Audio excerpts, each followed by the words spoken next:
All right, looks like we are live. What's up, everybody? Thank you for joining us today. My name is Bryce from Whipmix Corporation. I'm joined by Evan Kemper, also with Whipmix. We are the two of us both with Whipmix. Today we are doing yet another kind of a three-shape session today. Today we're going to be talking about more denture design, I guess features. We're going to be doing an immediate denture today. Today's really intended to be more of a Q&A for digital dentures. We still get a ton of questions on a wide range of topics when it comes to digital dentures. So really today is kind of for you guys to just all ask whatever's on your mind. And honestly, even if it's not digital dentures, if it's 3Shape in general or 3D printing or milling, really today's going to be a shorter session, and it's going to be a Q&A session for the most part. Basically, Evan's going to take us through an immediate design, scan and design, and then just so you have something to look at really today. But really, the intention is for this to be a Q&A. So please type in questions. Whether it's, even if it's not dental related, if you just have something you want to talk about, let us know. With that, I'm going to go ahead and hand the reins over to Evan, who is going to start taking us through the immediate denture process. Evan? Yep. All right. Thanks, Bryce. So earlier, it was a couple weeks ago when Bryce and I did our kind of full week on dentures, we did have a lot of questions on the immediate denture workflow. So we are going to show that today. And then, of course, if you have questions on other things, then we'll, if necessary, try and show it. If not, we can just discuss it. So with that, I'm going to go ahead and share my screen real quick.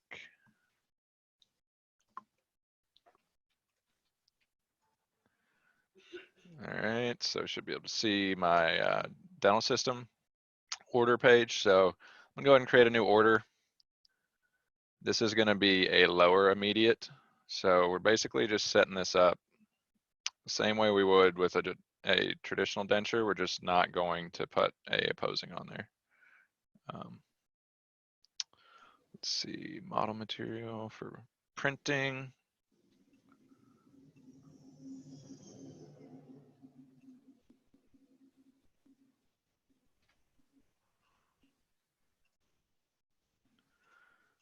And we'll go ahead and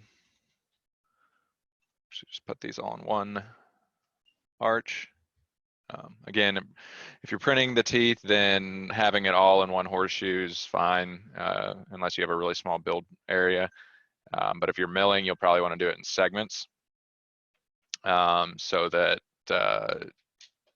you can fit more in a puck if you're going to be milling. And so this is all I need to do for the setup. And you still do need a wax rim for the lower or whichever arch you're doing. In this case, I have a duplicate model that has the teeth that are missing, so that's what I'm going to be using. Which, but if otherwise, you would need a bite, a wax rim. So we're just going to start the scanning process, and basically we have the 4 incisors left on the lower, and we're going to be virtually extracting those and then making the immediate on top of that. Sweet. Hey, Evan, real quick, we did have one question that came in. Can you cover integration of Bellis 3D scans into creating a denture? So obviously, we don't have anything that we can necessarily show on the screen, but Evan, are you able to kind of explain how that works? So, I mean, if you were doing an immediate, then it works just the same way as it would with a crown, because you've got teeth. If you were going to be doing it from someone who's fully edentulous, you would still need some kind of existing either dentures or like probably a wax rim scan where and you do a face scan with the wax rim in, and then because you have to have something to align. And if you have just a fully edentulous patient that's just smiling toothlessly, then there's nothing for you to use as a visual reference to get the alignment in Bellis. So you would need either rims or like a pre-existing denture if this was going to be like a new one to replace an old one. And then from there, I mean, the process is the same as far as how you align it. You just have to have something that can be referenced when the patient is smiling, which can be tricky if all they have are no teeth and no appliance or anything. So at that stage, it'd probably, the rim would be the way that you would have to do it. And I know they're working on that workflow to kind of streamline something a little bit more around like, you know, a specific workflow for edentulous patients. But right now, I think that you kind of have to like piggyback off the normal workflow. So back to scanning, you can just scan an impression if you want, but in this case, I'm going to scan a model, so I'm going to switch to model. And I'm going to go ahead and put this arch on my plate.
So now we're just going to trim this.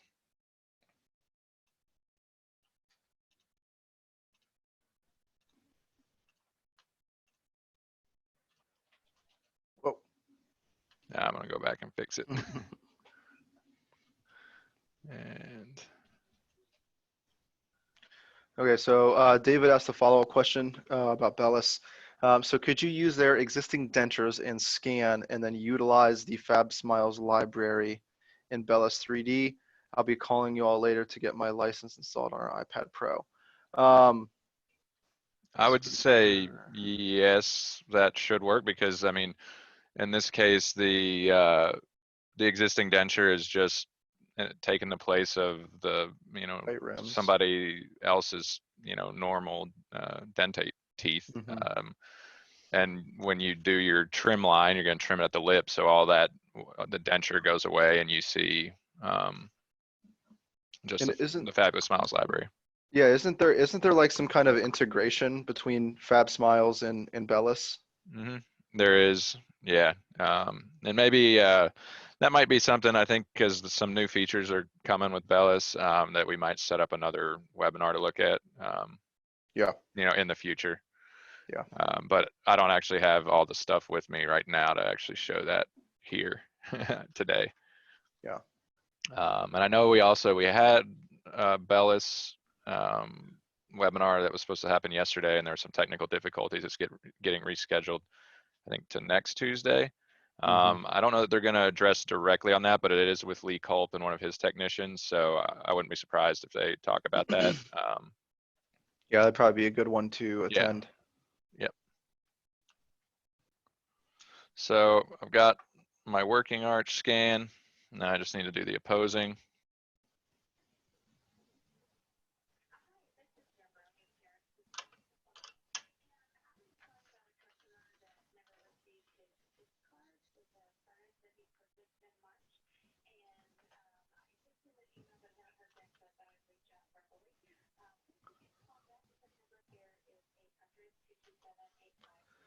So scanning for an immediate really is just like scanning anything else then. You basically have your preparation scan, your antagonist scan, and a bite scan. Yep. And there's nothing to say that, I mean, we could have just taken the, you know, let's say this was going to be, all these teeth are going to be extracted at once. Then you can virtually extract all of them and then sculpt the model just the way you would have carved a model. Mhm. So, but just to, save a little time rather than having to cut every single tooth. We went ahead and cut some off manually.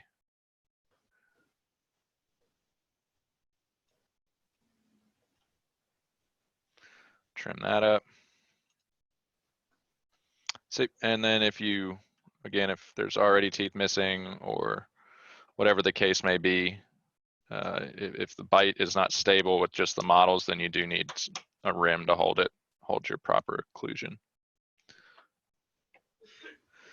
Just use a little bleed. So normally you would use, normally you'd use some kind of bite registration wax rim. I think we're going to be using a pre-op. Yep. Is that right? Yep. So we're basically, Evan had a model laying around, actually a couple models, and I went ahead and extracted teeth, all the posteriors, and left just those 4 anteriors. And he had a duplicate of that same upper, or actually it's a lower, I think, of that same lower. And that's what he's using as the bite scan. But normally you're probably going to be using, some kind of bite registration or wax rim, depending on, the patient. Yep. Or we're doing roundhouse extractions virtually. Yep. That would be the other scenario. And you could do, if you were doing sometimes there are those scenarios, a complete upper and lower extraction and immediate dentures. Again, you could do just upper and lower opposing dentures and do full extractions on all their existing teeth. It's just, a matter of rinse and repeat once you know what you're doing. Yep. So let's just see. All right, the automatic alignment failed. Doesn't surprise me. So, because there's a lot of teeth missing. I'll do a 3-point on that.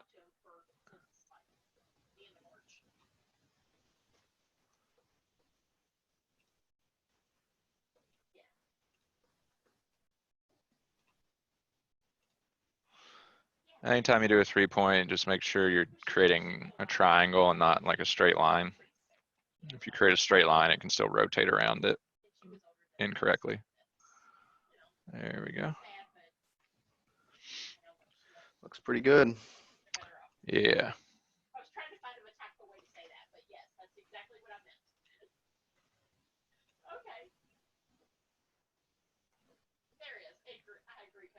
Laura sounds so cheerful in the background.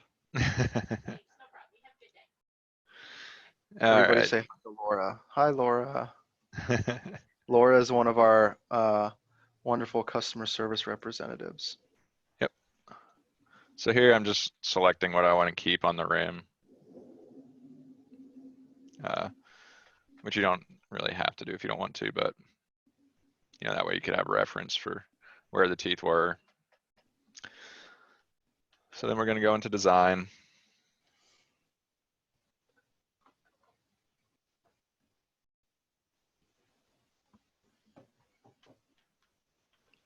And from here, there's only one, really one difference between complete dentures and this, and that's just going to be extracting the teeth. So we need to go ahead and set the plane of occlusion.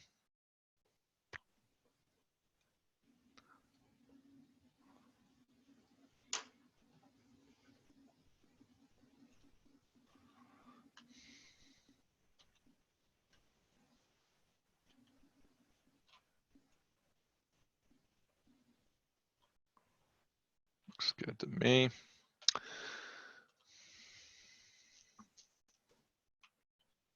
And actually, so it by default skips over that section. Let me get this out of the way. So right here on this, it brings you into the start of the normal denture part, which is model analysis, but we need to actually back up here and go to sculpt lower jaw for us to be able to remove the teeth.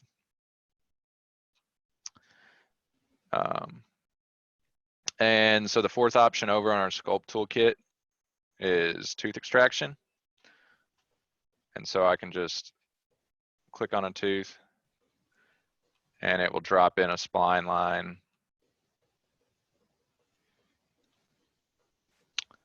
And that looks good to me. Could you do, what would happen if you tried to do all of them at once, like with one line? That'll work, or at least it's worked for me in the past. Let's see, it's trying to, let me quick edit this.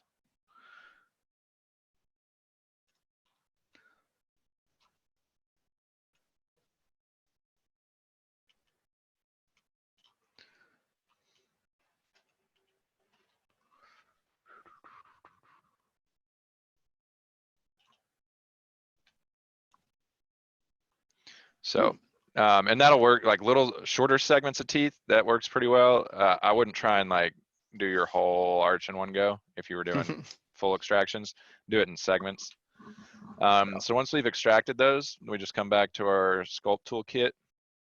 I tend to just use the smooth tool, and we're going to smooth away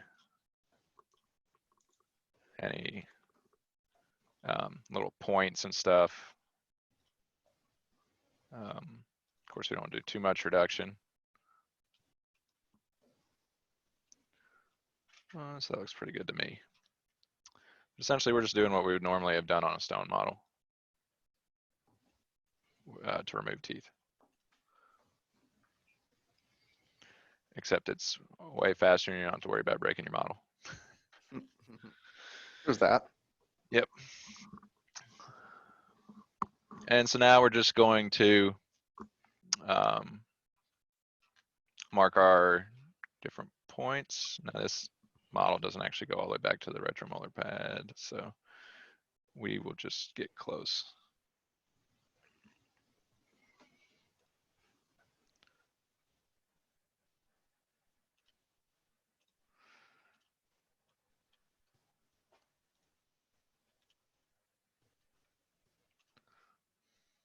And now we draw our border. Really from here, it's just designing a denture. Yeah. You know, one thing I've noticed is that it takes me way longer to design a single denture than it does a complete set. Like way longer. And probably the main reason for that is you have to deal more with the occlusion of the teeth, because it's not a preset occlusion like it is right if you're doing a complete.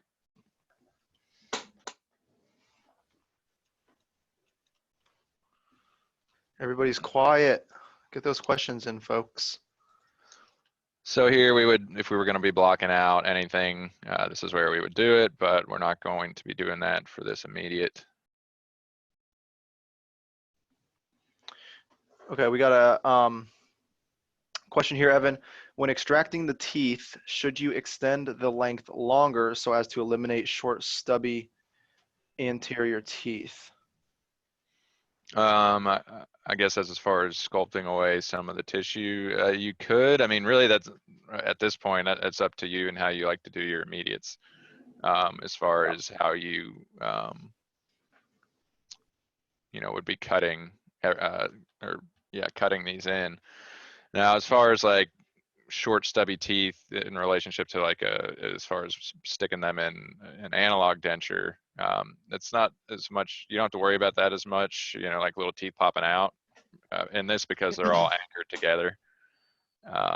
So that's one advantage of this over a traditional immediate, if the question was just in reference to small anterior teeth and retaining them in the acrylic. Yep.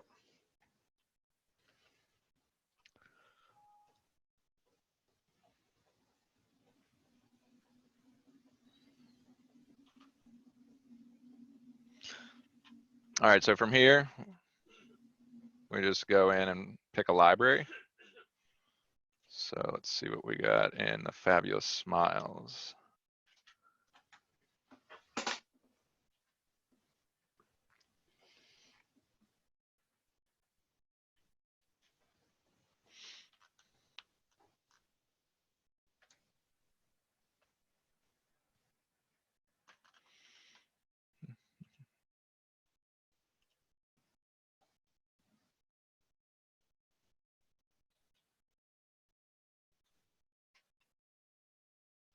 So you can clearly see right off the bat how much more work a single denture is than a complete set.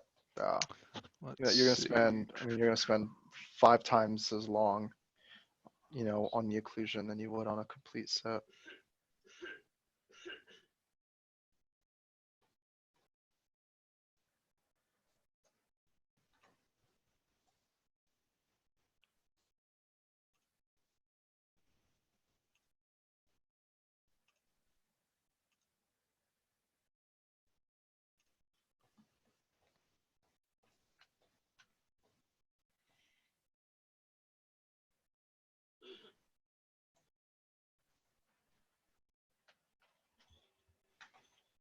All right, so I'm gonna put a question out to the group since both Facebook and Zoom, since we're not getting that many questions in, and I want to talk to some people.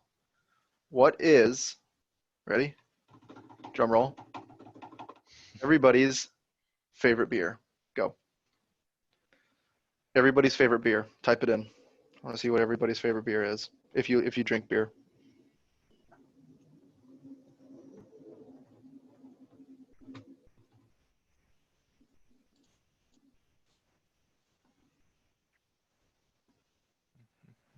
Jody says Mike's Hard Lemonade. You know, I, I I'm gonna be a little vulnerable here. Okay, ready? I actually kind of like Mike's Hard Lemonade. I know guys aren't supposed to say that. You know what? They're kind of good. I'm just gonna say it. They're pretty good. I don't necessarily like go out of my way to buy them, but if they're there, yeah, I'm probably gonna have one. But I also just really like lemonade. What's your take, Evan? You a Mike's Hard kind of guy? Yeah, I've drank a few or a decent amount of them in my day, or a Smirnoff Ice. It's not what I typically gravitate towards, but they're not bad. Yeah, Definitely not bad, especially on a real hot day. yeah, they are pretty good.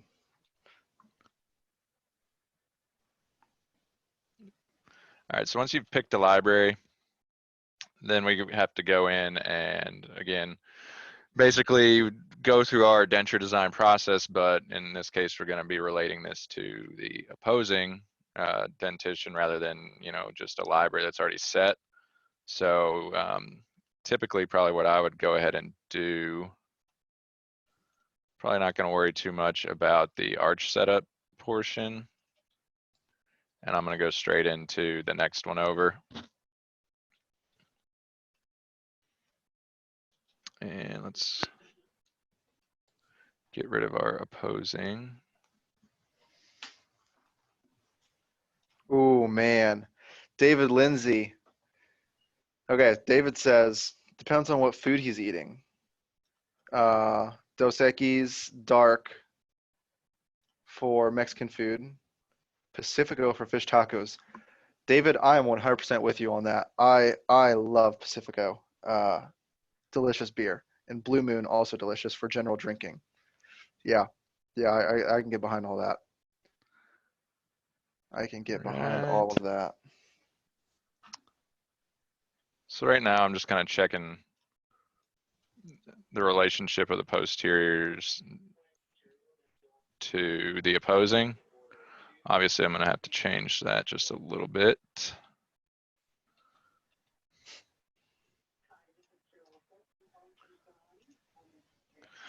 So from here, I'm just going to go ahead and get over to where I can start moving individual teeth.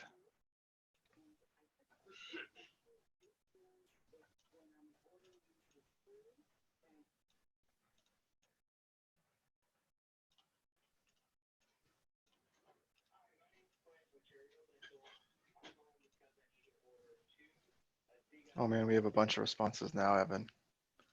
See, this is what people want to talk about right here. This is what people want. We need to just do. We Yep. need to do a webinar on everybody's favorite alcoholic beverages. Sure,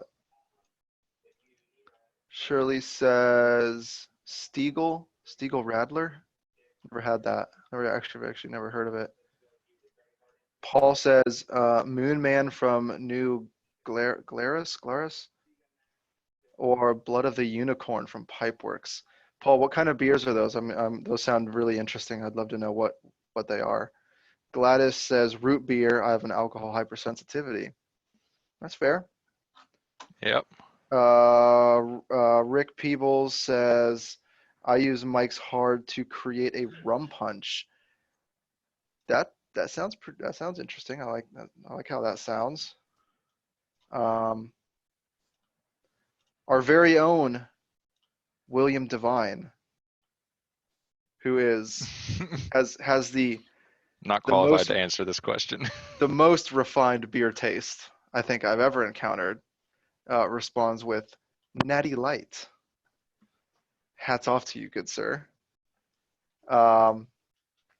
Jody chimes in again. Gin and tonic goes with everything. Jody, I totally agree with that. I'm a gin and tonic kind of guy if it ever comes to like, I usually stick to like beer and then like gin and tonic. I love gin and tonic. It's definitely like probably my all around favorite alcoholic drink is gin and tonic. Love them. Jody, do you have a gin preference? I'm curious if you have a gin preference. Back to Paul says Moon Man is a pale ale. I like pale ales. And Blood of Unicorn is a red IPA. Interesting. You know, IPAs are for me are kind of hit or miss. I like some, and some of them I'm not a fan of. It just depends on the IPA. Stiegel Radler is infused with grapefruit, so you can have it for breakfast. Okay. That's where we're going next. All right. Fair enough. Okay, we have a real question now. Not that you guys' questions aren't real, because I think they're vitally important to this not being super boring. But we also have a dental question from Rick. Can the opposing arch occlusion be scanned to create the occlusal anatomy for the denture? You know, there are some ways to do it, but it's really, really involved. The short answer is no. The long answer is it can be done, but there's a ton of steps involved. You would basically have to scan it in with ScanIt library, create a library, transfer that library to a denture tooth library, which in and of itself is a pain in the butt, to be honest. It can be done, but it's very difficult. It's not something you're gonna do on just like on a case by case basis. It would take way too long for it to be feasible. It'd be nice if that's something that 3Shape would add in. I think the biggest issue is 3Shape separates denture tooth libraries from crown and bridge libraries just because they function differently. A lot of the denture tooth libraries have corresponding carded teeth, so they keep them separate. There's probably a whole host of reasons why they do that, but those are just a couple. But you know, I think as people start manufacturing their own teeth more, which is definitely happening, I would anticipate maybe that division, that hard line between denture tooth libraries and crown and bridge libraries soften a little bit or overlap, if you will. That was a really good question, though. Yep.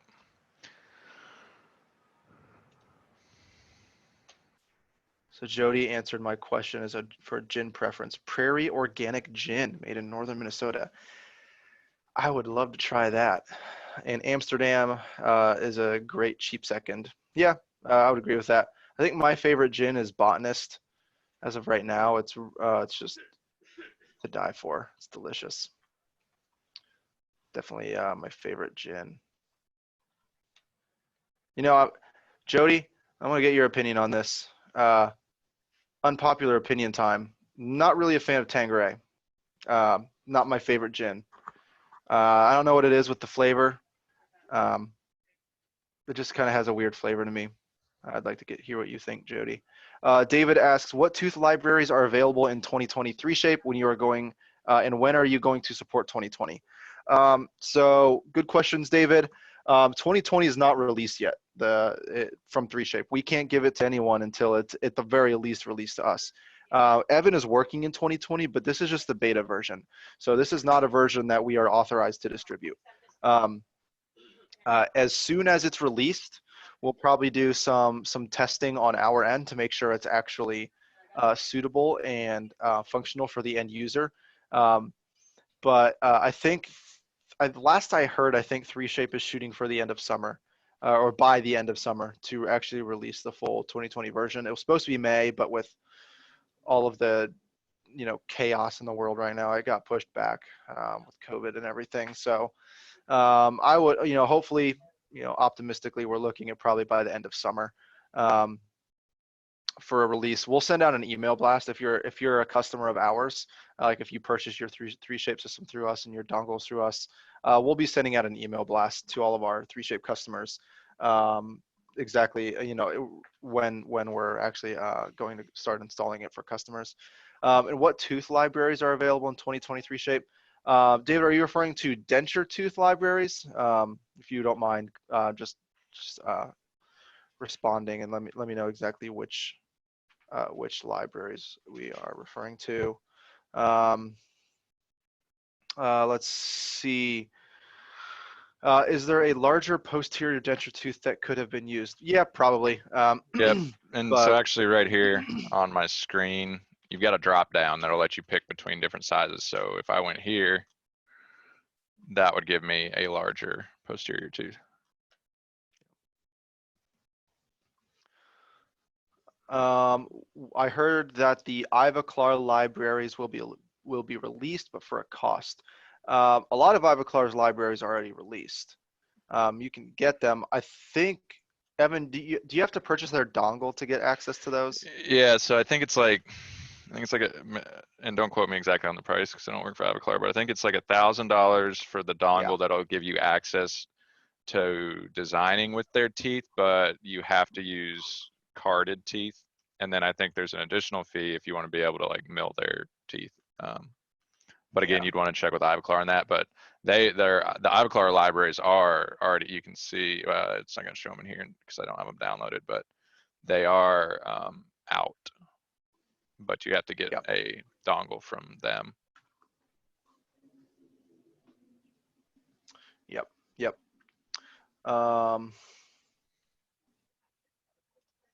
Yeah, so David said, yeah, Denture Tooth Library. So yeah, I mean, so Ivoclar, Fab Smiles, Vertex, Nobilium, I believe Ulzer has some of their libraries, but you have to pay for those as well. Yeah, I think I had seen that Vita had released some. Yeah, Vita. But again, those you have to purchase those as well. Yeah. So yeah. And it's all, again, what you're able to do with them, or if you have to pay, it's all dependent on how the manufacturer decided to implement it within 3Shape. Yeah. Because, and I mean, rightfully so, they have to figure out how do they still make money if you're not like using carded teeth. So it's either a licensing fee or they don't, they allow you to create a base that works with their teeth, so it's, and that's actually what Dentsply did with their carbon relationship, or what they did. They made a specific library that is designed to be printed. So, or actually have card teeth that go in a printed model that have shorter necks than your traditional teeth. So, because one of the problems with using carded teeth is you run into the issues of having to basically either have a milling machine that will cut the necks off when they protrude through the base, or you have to manually grind them off, which isn't, that as desirable as, being able to have a solid unpenetrated base. And so what I know, I saw an article that about what Dentsply did, that they made a library or an actual card tooth that is designed for printing or milling, that has a shorter neck, so it's like it's a pre-ground tooth almost. Yeah. So go ahead. The only thing I want to point out about immediates here is that you use all the other tools to get your teeth where you want them, but if you would shape the occlusion normally, which you probably do on some, if you were refining any occlusion, there aren't the little, like the Sculpt toolkit you have in Crown and Bridge to really refine it. You just have the morph tool where you can move certain parts of the anatomy, but there's no like cut to anatomy or anything like that, which I kind of wish there was, but there's not right now. Might be something they add in the future where you don't have to spend as much time playing with moving it to the antagonist and adjusting, position of cusps. You can just say, all right, I got my contacts relatively where I want them. Now let's just adjust it to be in occlusion. Shouldn't be hard. That's already a feature in the Crown and Bridge. They just would have to port it. So it's just telling me that the tissue, these predetermined tissue lines are closer than the 2 millimeters. That's fine. I'm gonna sculpt it anyways.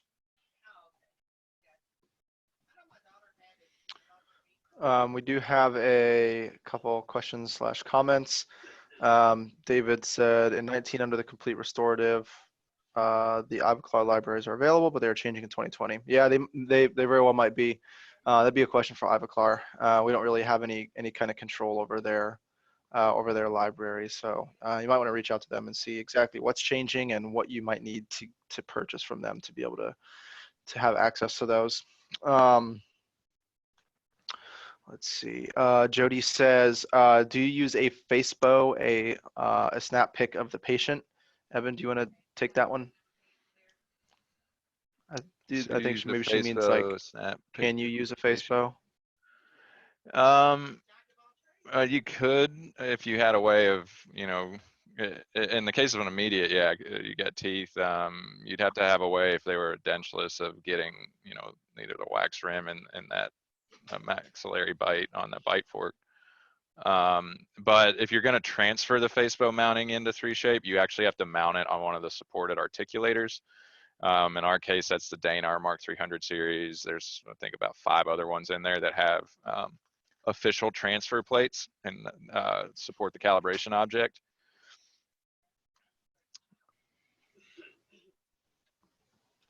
Cool. Let's see, moving on. Do you pick the tooth or does the dentist? Are you given the measurements of the lip line, the midline? Do you set the teeth the same way, where the lowers are placed on the crest of the ridge and the uppers are set to that? Okay, so let's try to tackle these one at a time. Do you pick the tooth or does the dentist? Honestly, my opinion is that the patient should pick the teeth personally, is for aesthetics. Patient ain't happy, no one's happy. Let's be honest. So my preference is to give the patient the most control. Even if the doctor doesn't like it, if to the patient it feels good and it looks good, that's really what matters the most. Would you agree, Evan, or would you have a different take? No, I would say that's, especially with the way we can do these virtual patients with like Bellis and that kind of stuff now, you can really help, give the patient an idea of what they're, what they could possibly get beforehand, especially like with the Fabulous Smiles book. And that the idea there is that you got a higher chance of acceptance the first time. Mm-hmm. Using these kind of tools rather than having to go back and after it's seated and they're like, I don't really like the shape of these teeth or whatever it may be. So but if the patient's not going to do that, then it would usually be either however you've been doing it before. If the lab's just picking a tooth or if the dentist is specifying it, it's anybody can do it. It just, however it works best in your workflow. Jody also asks, are you given the measurements of the lip line, the midline? Yeah, theoretically that should be coming from the doctor. Yeah. If you're doing a complete set, or even a single arch that's not an immediate, that's if they're edentulous on like the maxillary and you're doing just a single maxillary denture, that the smile line, the midline should always be marked on your bite rim, hands down. If it's not, I would say send it back and ask for measurements, ask for markings. That's critical. to your success as a laboratory. Is you need all the required information. I mean, you don't know where you should. So yeah, that should be coming with the wax rim. If it's immediate, it may be easier to get that information because, like, you know, if you're going to be extracting centrals, you probably already have that midline. Do you set the teeth the same way, where the lowers are placed on the crest of the ridge and the uppers are set to that? You know, I think there's different schools of thought on that, aren't there, Evan? Yeah. And generally, I think what this is doing, it's using, I think it's using the lower as the initial reference, and then, but it's keeping it for a general placement, but it keeps it in the initial form of, you know, how the manufacturers set up their arch, and then from there you move it in segments, and but it's already been set. I believe most of them, they set them in lingualized occlusion, just because that's probably the most standard. Yeah. Yeah, in terms of the software just has algorithms. So it's going to take the characteristic points that you mark in the beginning, and it's going to set the teeth based on those characteristic points for the most part. So from a CAD perspective, yeah, it's basically a set algorithm based on user input. If I wanted to push the necks of 24 and 25 in at the gingival, can that be done at this time? And that was, I think Yeah. Rick asked that back when we were in the, like, maybe the connectors phase. It was Okay. after we went. It was after we went through the smile composer, I think. So no, if you're going to push necks in or change rotation in teeth, you'd want to back up to the previous step, which would be and now in the sculpt anatomy, you could use like the morphing tool to push it back in, but if it'd be easier probably to just go back into smile composer and then use the individual transform tooth to push it in. Let's see. Jody said, I think she's responding to what I said about I like to give the patient most of the choice. She said that's true to a point, especially the shade choice, but for stability, the size of the tooth is based on all of the measurements that are taken. No, that's true. And that's really true if you're using carded teeth. Yes. However, if you're manufacturing the teeth, you have control over the dimensions of the teeth. You have control really over customizing them completely. So you can choose if there's a, you know, if there's a fabulous smiles library that the patient really likes aesthetically, but it's, you know, it's too large for their particular mouth. That's okay. You can shrink them. You can scale those if you're going to be manufacturing them yourself. If you're going to be milling or printing these, you can scale them in. You can, whether it's buccal lingually or mesial distally, you can scale those. So that's one thing to keep in mind when you're deciding how exactly you want to produce these teeth, whether you want to purchase the carded teeth or manufacture them yourself. You have a lot more control if you're going to manufacture these yourself. Hope that helps. But yeah, I mean, generally, yeah, Jody, you're correct. If you are purchasing carded teeth, you are a lot more limited, or the patient is a lot more limited on what their options are.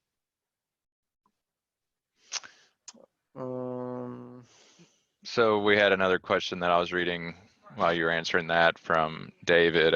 When you use the articulator function and go through function, does this adjust the occlusion? So it doesn't, at least not in this stage. We'll check it again in the next sculpt phase, but it does let you go through and see the interferences, but the adapt designs is grayed out or unusable. And I probably that just has something to do with the difference in how denture teeth are defined in their libraries and how the algorithm treats them. Yep. We'll check it in this next step though and see as well, because I honestly haven't tried it further in.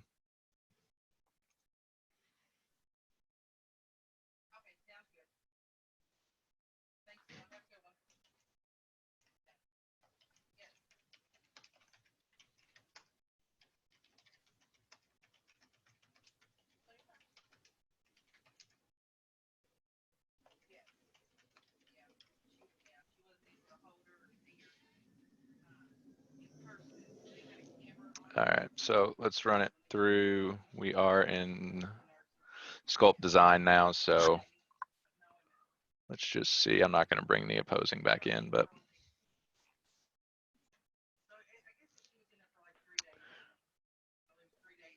yeah, so it looks like it still does not allow it to just auto cut them. That'd be nice if it did.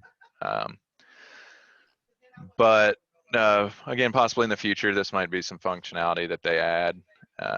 But you could in this stage or the previous stage go in and actually use the morphing tool to remove interferences or add in some balancing contacts and stuff like that.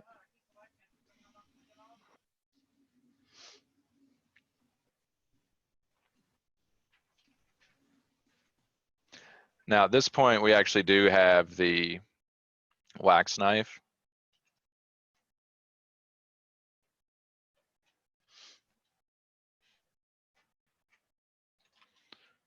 And let's see. Now we have the ability to adapt designs as well.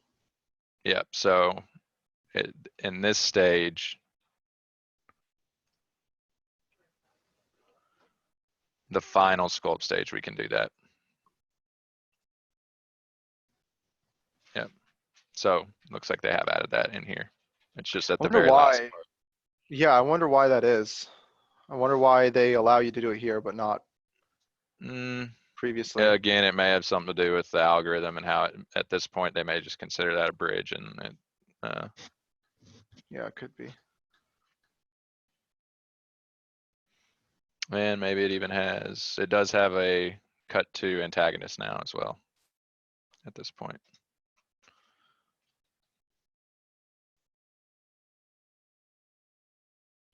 So with that being the case, then you'd get your teeth as close, you know, with the contacts where you want them, and then move forward and to here, and then do the final occlusal adjustment.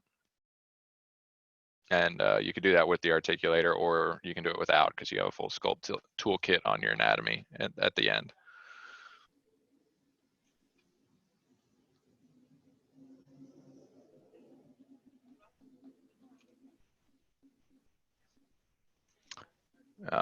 We have our sculpt stage on our tissue, which I had already done earlier. So we're just going to go back through that. And we do our coupling mechanism where it'll adjust the necks of the teeth.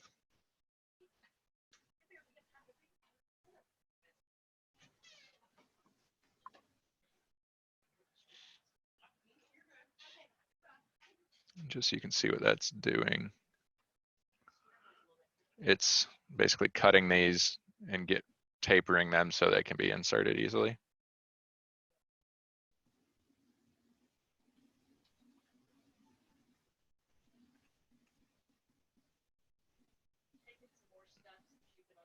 And this is something that I should have pointed out in the order form, but I left it set up as a monoblock, so this is going to be one piece. If you wanted two piece, then you would do design with printed teeth. Or if you were doing card teeth, then there's two different options for that. Which if you've watched our earlier denture webinars, those actually point out the differences between those.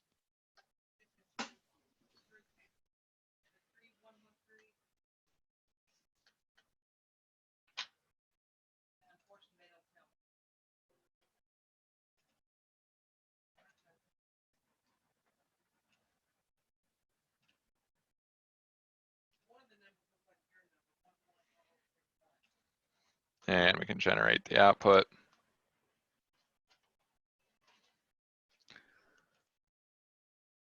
And here's our monoblock immediate.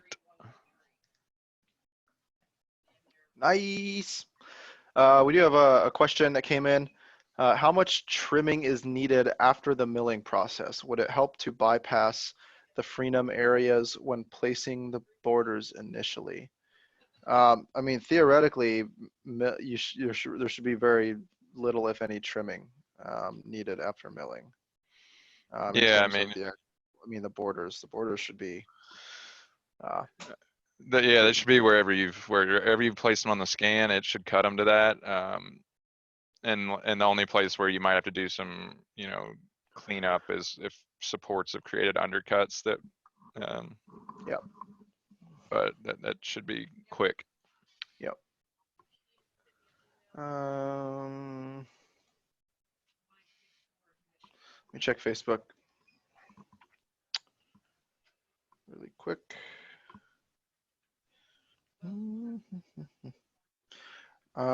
If you have any more questions, get those in because we are going to wrap this puppy up.